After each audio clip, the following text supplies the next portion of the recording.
delivering smiles all around the professional careers. Reach us to reach them.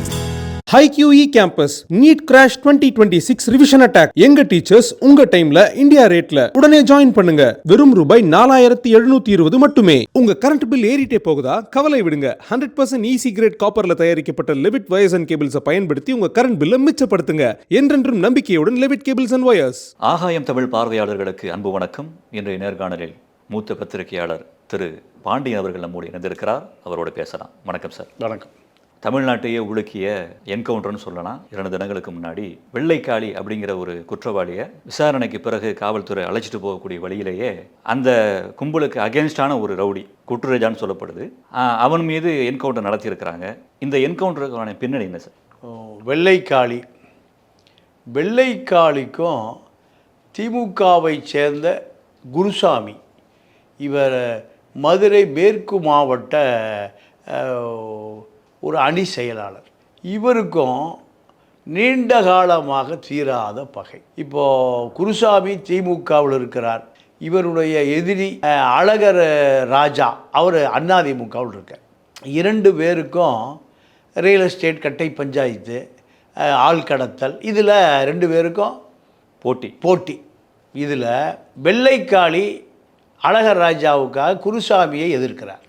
குருசாமியை எதிர்க்கிற பொழுது குருசாமி ஆளுங்கட்சி அதிகாரத்துக்கு வந்த பிறகு வெள்ளைக்காளிக்கு கொஞ்சம் கடுமையான நெருக்கடி கொடுக்குறார்.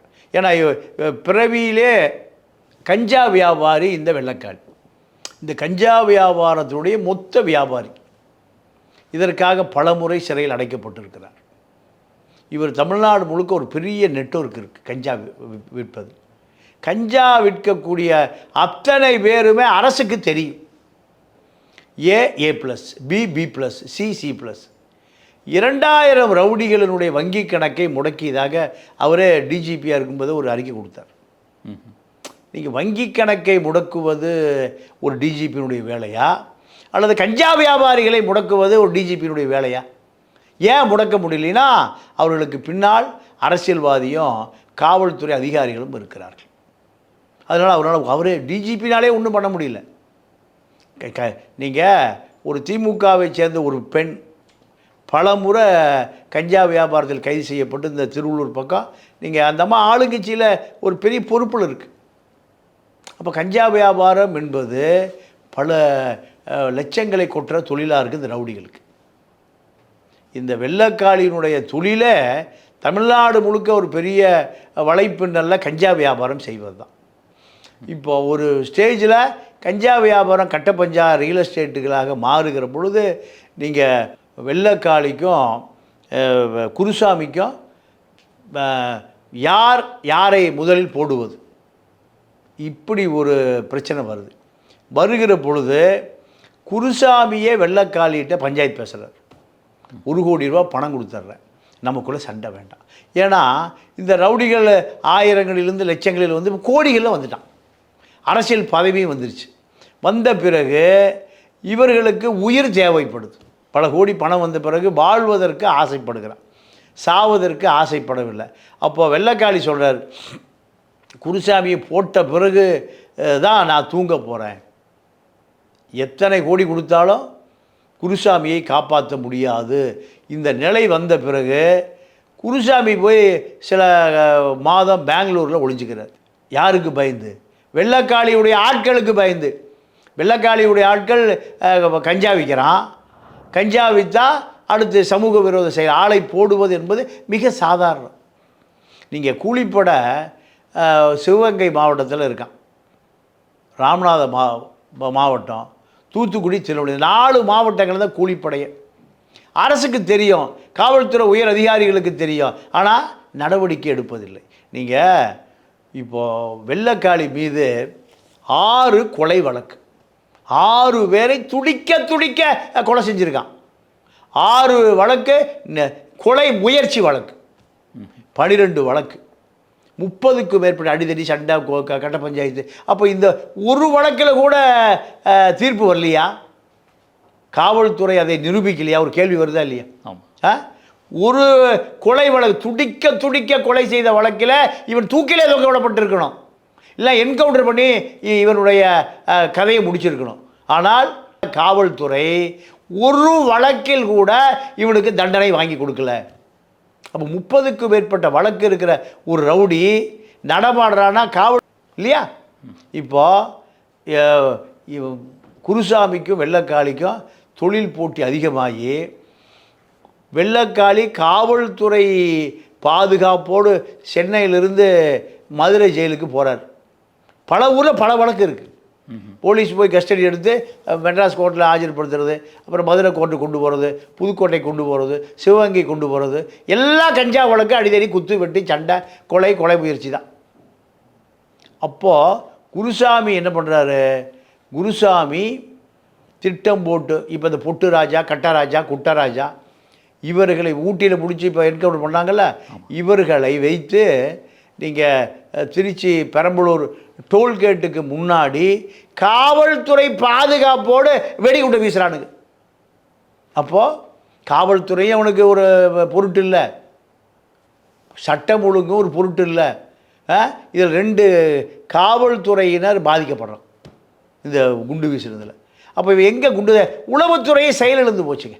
அதுதான் நீங்கள் ஒவ்வொரு ஸ்டேஷன்லேயும் ஒரு உளவுத்துறை அதிகாரி இருக்கார். அவர் இந்த ரவுடிகளை கண்காணிச்சிட்டே இருப்பார். ரவுடிகளை கண்காணிப்பதற்கு ஹிட்டாச்மெண்ட்டு டிட்டாச்மெண்ட்டுன்னு 2 டிபார்ட்மெண்ட் இருக்குது. இந்த உளவுத்துறை எல்லாம் இந்த ரவுடிகளை இப்போ பார்க்குறதே இல்லை. அவன் ஆழ்கடத்தலுக்கு யாரோட இருக்கான்? அரசியல்வாதியோடு இருக்கான். அரசியல்வாதி பாதுகாப்பு இல்லாமல், அரசியல்வாதிகள் துணை இல்லாமல் இவர்களெல்லாம் நடமாடவே முடியாது. நீங்கள் அது ஒரு பெரிய கொடுமை என்னென்னா, சங்கர மடத்துக்கே ரவுடிகள் தேவைப்படுறான். சங்கர மடத்துக்கே ரவுடிகள் தேவைப்படுறான். நான் என்ன காரணம்னா, நீங்கள் சங்கரராமன் கொலை வழக்கு அப்பு ரவுடி தான் கொலை பண்ணுறான். யார் சொல்லி? சங்கராச்சாரியார் சொல்லி, மறைந்த 2ஆம் சங்கராச்சாரியார் சொல்லி அப்பு சங்கரராமனை எங்கே காஞ்சிபுரம் கோயில்களை வச்சே கொலை செய்யலாம். சங்கராச்சாரியார் கைது செய்யப்பட்டது ஜெயலலிதாவால் நடந்ததா? அப்போது சங்கர மடங்களுக்கு எது தேவைப்படுது? ரவுடிகளும் பாமும் அருவாளும் தேவைப்படுது. அப்போது இந்த ரவுடிகளை காவல்துறை போய் கைது செஞ்சிட முடியுமா? அப்பு எப்படி போவார்னா, நான் 2006-11 திமுக பீடுல ஆற்காடு வீராசாமி அப்போ கருணாநிதிக்கு இணையான அமைச்சர், மின்சாரத்துறை அமைச்சர். அப்புங்கிற ரவுடி பயணம் செய்வது இப்போ செத்து போயிட்டான். அப்போ காவல்துறை அப்புட்ட போய் நிற்குமா? அதே போல் டி நகரில் சலைத்ராஜ்னு ஒரு அசிஸ்டன்ட் கமிஷனர் இருந்தார். நான் சொல்வதெல்லாம் ஒரு 10-15 வருடங்களுக்கு முன்பு நான் கண்ணால் பார்த்தது, காதால் கேட்டது, நேராக பார்த்தது. அந்த சலைத்ராஜுங்கிற ஏசி சிட்டிக்குள்ளே எந்த ரவுடி, காட்டான் சுப்பிரமணியிலிருந்து மோகன்ராவ் யார் வந்தாலும் காவல்துறை அவர்களை கைது செய்தால் உடனடியாக சலைத்ராஜுக்கு தான் ஃபோன் வரும். சலைத்ராஜ் அந்த காவல்துறை அதிகாரிக்கு தொடர்பு கொண்டு விட்டுருப்பா, ஆளுங்கட்சி பின்னணி. இப்படி அவர்கள் காப்பாற்றப்பட்டால் சட்டத்தை பற்றியோ காவல்துறை பற்றி எப்படி பயம் வரும்? நீங்கள் அந்த ரவுடி பூரா சேர்கிற இடம் கேட்க தனசேகரன் அலுவலகம் தான். அப்படி சிட்டிக்குள்ளே எங்கே எல்லாமே எந்த காரில் சுற்றுவான்? Audi car, Benz, BMW, Range Rover. நீங்கள் சீர்காழி சூர்யான ஒரு ரவுடி என்கவுண்டர் பண்ணாங்க ஒரு வருஷத்துக்கு முந்தி. அவன் போன கார் என்ன தெரியுமா? Range rover. அந்த கார் ரவுடிகள் பூரா ஈசிஆரில் ஒரு பண்ணை வீட்டில் மது விருந்து நடக்குதுன்னு போலீஸுக்கு உளவுத்துறைக்கு தகவல் தெரிஞ்சு அவங்க அங்கே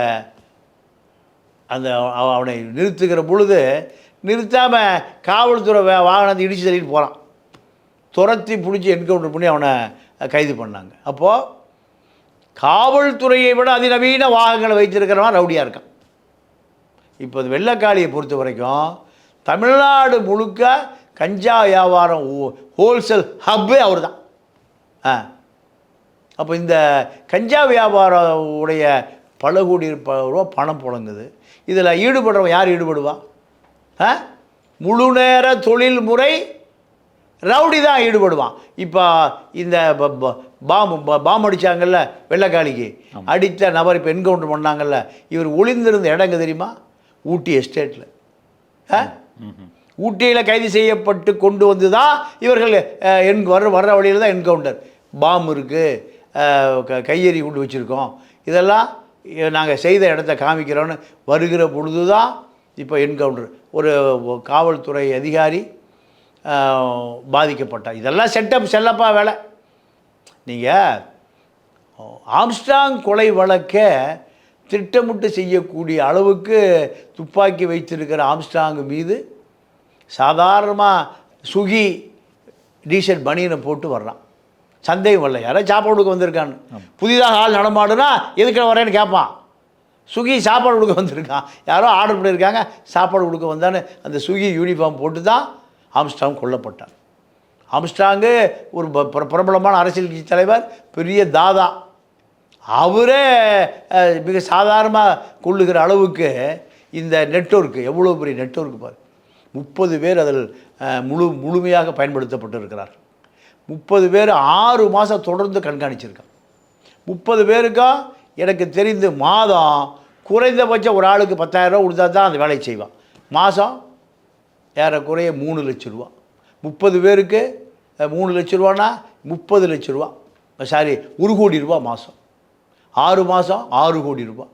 ஒருவரை கொலை செய்வதற்கு இந்த தொழில்முறை ரவுடிகளுக்கு 10 கோடி ரூபாய் கொடுக்கப்பட்டிருக்கு.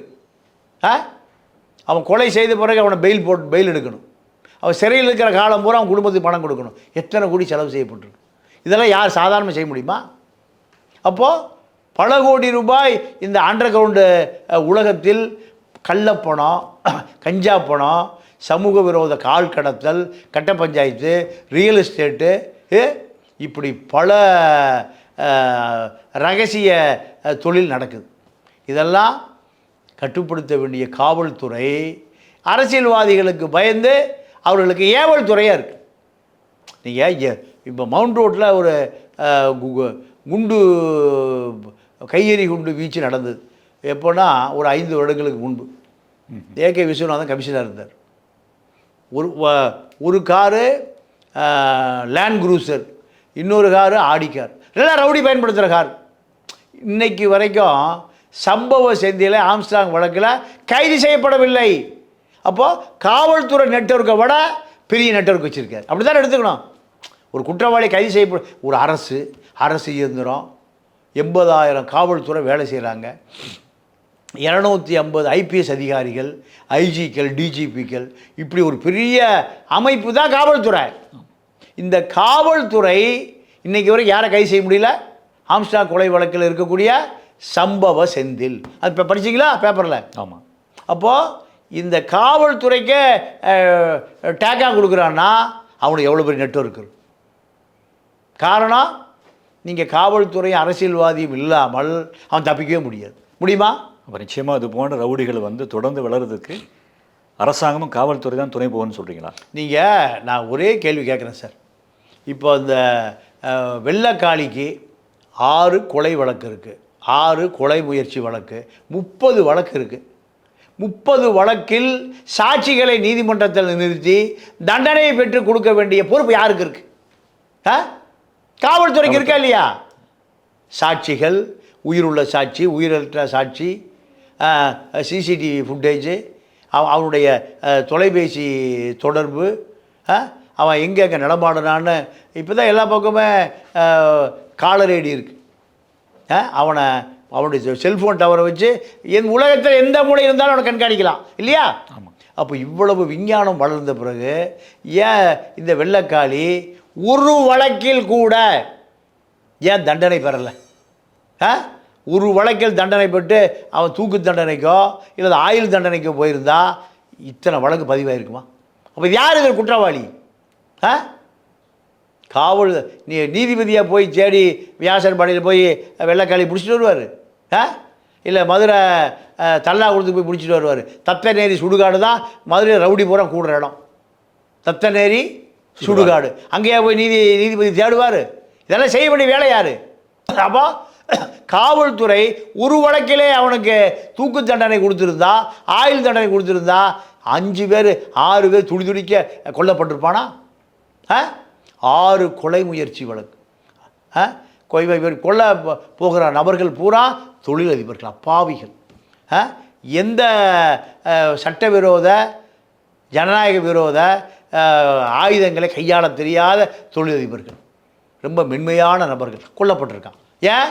கடத்தல், ஆள் கடத்தல் தான்.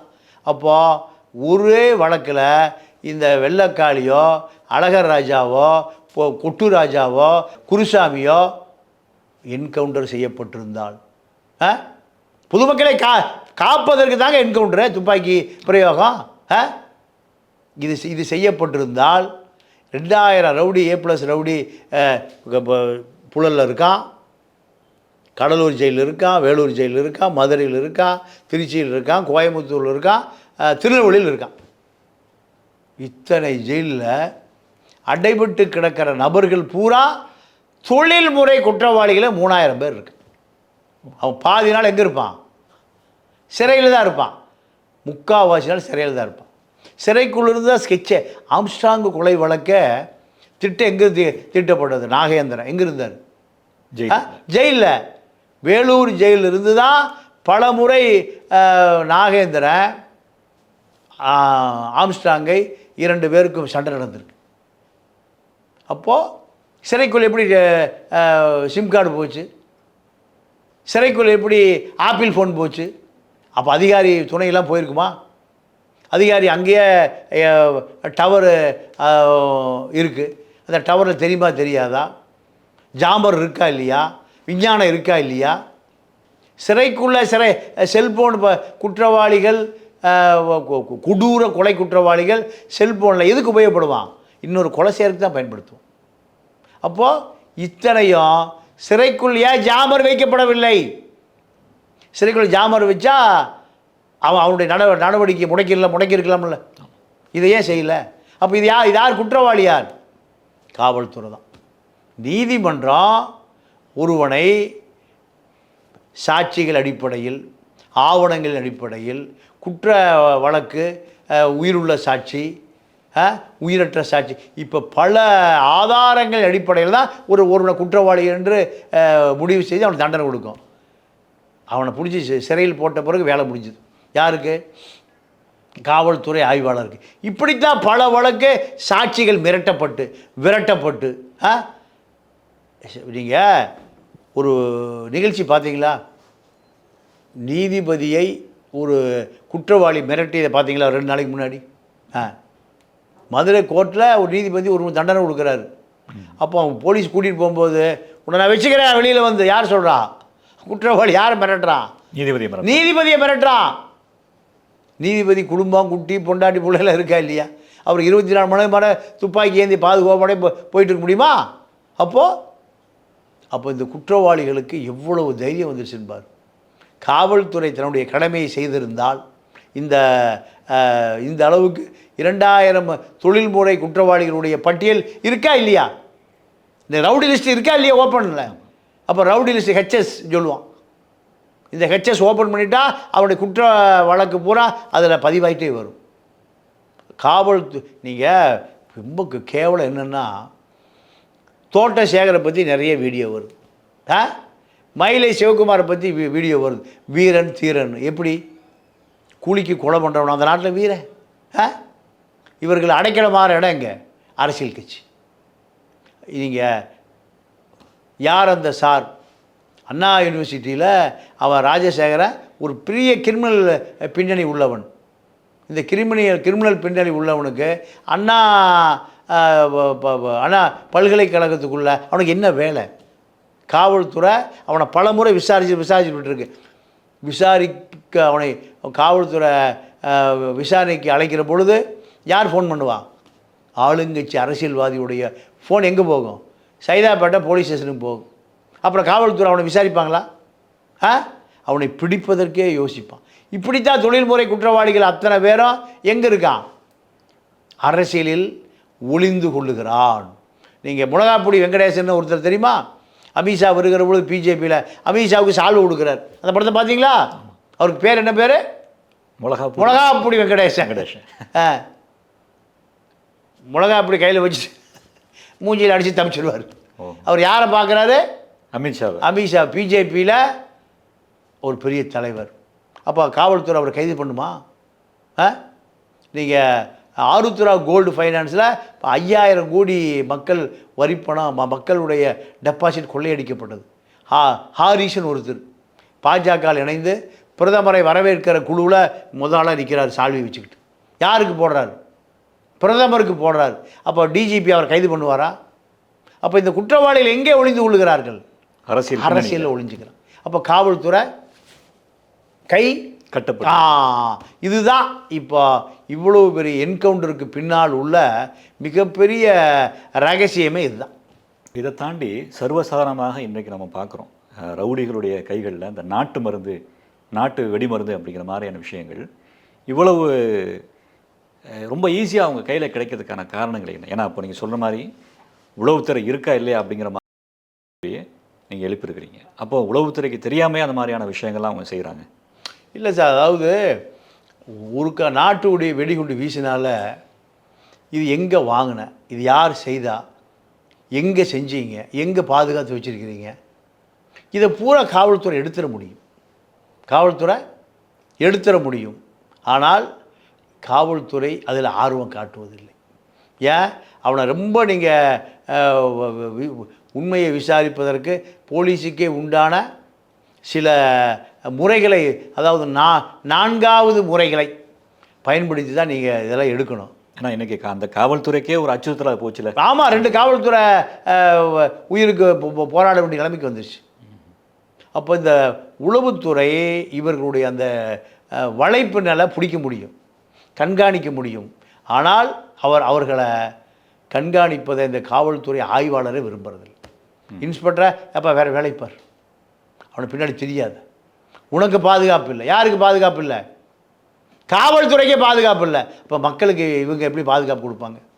சாதாரண ஏதோ இப்போ கடையில் போய் மளிகை ஜாமான் வாங்குற மாதிரி வாங்கிட்டு வந்துடுறான், அவனே தயார் பண்ணுறான். இப்போ இந்த 2 நாளைக்குள்ளே மட்டும் ஒரு 3 இடங்களில் இந்த வெடிகுண்டு கண்டுபிடிக்கப்பட்டிருக்கு. கையெறி குண்டு, அவனே கையில் தயார் பண்ணுறது. பாம். சட்டம், ஜனநாயகம், காவல்துறை, நீதிமன்றம், இது போன்ற எந்த நடைமுறைகளையும் அந்த ரவுடிகள் மதிப்பதில்லை. அப்போ அவனை என்ன பண்ணணும்? வெளியே வர முடியாதபடி அவனால் ஓராண்டு இல்லை ஆயுள் தண்டனை. நீங்கள் வெடிகுண்டை வீசினான்னா ஒரு உயிர் அனாமத்தாக போயிடும். அப்போ ஒரு உயிரை எடுக்கக்கூடிய அவனை குறைந்தபட்சம் ஒரு 10 வருடமாவது அவனை சிறையில் போட்டால் அவனுடைய நடவடிக்கை முடக்கப்படும். சிறைக்கு போய் வெளியே வந்தால் 90 நாள் வெளியே வந்தாங்க. சார்ஜீடு 90 நாளில் போடலைன்னா நீதிமன்றம் அவனை பெயில் கொடுக்கலாம். அந்த அடிப்படையில் அவன் எங்கே எப்படி வந்துடுறான்? வெளியில் வந்துடுறான். அப்போ அவனுக்கு சட்டத்தை பற்றியோ ஜனநாயகத்தை பற்றியோ நீதிமன்றத்தை பற்றியோ அவனுக்கு எந்த விழிப்புணர்வு இல்லை, பயம் இல்லை. என்னையா பண்ணிடுவான் பார்த்துக்கலாம். நீதிபதியை மிரட்டிட்டு போகிறான் ஒரு ரவுடி, காவல்துறை மீது கையெறி கொண்டு வீசுகிறான். அப்போ 2மே நம்பிக்கை இல்லையா அவனுக்கு? ஒரு பானை சோற்றுக்கு ஒரு சோறு தான் போதும். ஒரு ரவுடி நீதிபதியை மிரட்டுறான்னா அத்தனை ரவுடிகள் அந்த மனநிலையில் இருக்கான்னு அர்த்தம். இன்னொரு பக்கம் காவல்துறை மீது இந்த வெள்ளைக்காளியை கொள்ளுவதற்கு குண்டை வீசுகிறான்னா காவல்துறை பாதுகாப்புலே பண்ணுறாங்க. அதை நீங்கள் தனியாக இருந்து பண்ணால் கூட பரவாயில்ல, காவல்துறைங்கிற பயமே இல்லாமல் போய்விட்டதனுடைய காவல்துறைக்கு அந்த பயத்தை காட்டுறான். அப்போது காவல்துறை என்பது நீதிமன்றத்தினுடைய ஒரு பிரிவு. நீதிபதி போய் ஒரு குற்றவாளி பிடிக்க முடியாது. அப்போ யாரை வச்சு பிடிக்கிறாரு? காவல்துறையை வச்சு பிடிக்கிறாரு. நீதிபதிக்கு முன்னால் குற்றவாளியை நிறுத்த வேண்டிய பொறுப்பு காவல்துறை. அதான் காவல்துறை. அந்த காவல்துறையை பாதுகாக்க வேண்டிய தேவை வந்திருக்கு. காவல்துறைக்கே என்ன இல்லை? உயிர் உத்தரவாதம் இல்லை. நீதித்துறைக்கு உத்தரவாதம் இல்லை, காவல்துறைக்கு உத்தரவாதம் இல்லை. 2000 A+ ரவுடிகள் நீங்கள் நடமாடுறான், ஆடி கார்லேயும் பென்ஸ் கார்லேயும் ரேஞ்ச் ரோவர்லேயும். அப்போது இது யாருடைய பலவீனம்னா காவல்துறை இயக்குகிற ஆளுங்கட்சியினுடைய பலவீனங்கள் தான். மற்றொரு நேர்காணலை சந்திக்கலாம். உங்களுடைய நேரத்துக்கு நன்றி சார். நன்றி, வணக்கம்.